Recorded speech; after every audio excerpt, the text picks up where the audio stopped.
There were 1,262 locally acquired cases of COVID reported in New South Wales to 24 hours to 8 p.m. last night.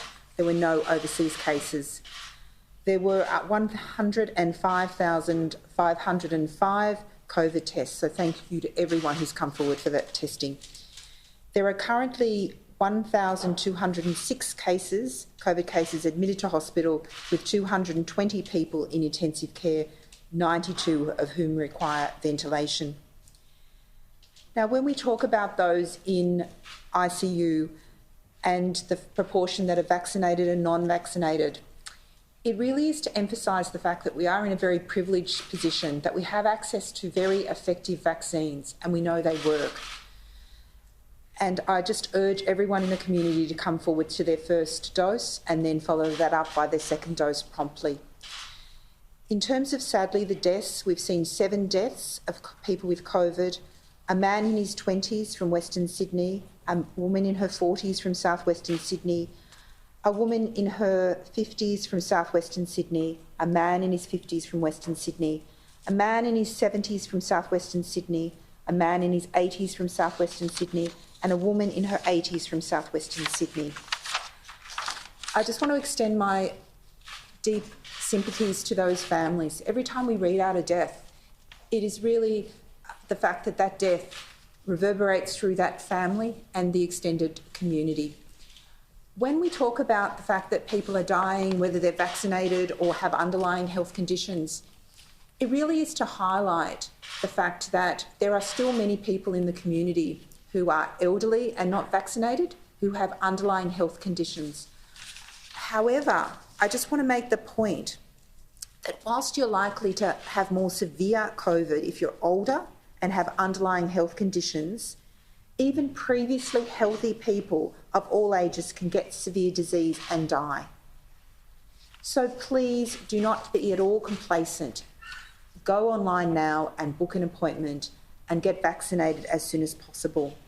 We have very good vaccines available in Australia, and we need to use these vaccines to protect us. I want to see 80% first dose next week, and I'm confident we'll get there around Tuesday or Wednesday. And then my challenge to the New South Wales community is let's get to 90% the following week. And let's also work across our most disadvantaged communities to make sure that no one is left behind as we strive to have the most equitable distribution of vaccine of any country in the world. And that's my aspiration. Thank you. I would also just like to highlight some suburbs of concern. Whilst we've had a strong focus on those communities in southwestern Sydney and western Sydney, we are seeing some little signs of hope of stabilisation of the case numbers in those communities. We are, in turn, seeing increases in cases outside those local government areas of concern. So in areas like Glebe and Camperdown, Redfern, Waterloo, we also are seeing some activity, high activity in places like Punchbowl and Wiley Park that are in the areas of concern. My message is please come forward to get tested and vaccination.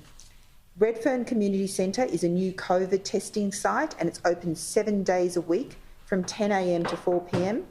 And as part of our mobile vaccination program, we've got free Pfizer vaccines are now available at various locations including West's at Ashfield Leagues, Green Square Library at Zetland, the Morris Yemma Indoor Sports Centre at Riverwood, and Club Burwood and the National Centre for Indigenous Education at Redfern. So we're really very grateful to those people who have come forward for testing. That helps us block those chains of transmission. Please come forward for vaccination as well as we try and dampen down and suppress any transmission in those local government areas. But across the state, you need to be vigilant. We cannot be complacent anywhere. We are seeing also case numbers increase in Central Coast and Illawarra.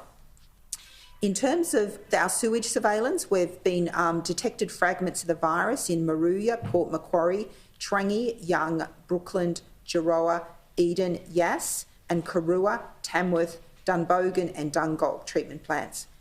I'm particularly concerned by Yass, where we're seeing an increase in the level of the sewage detection.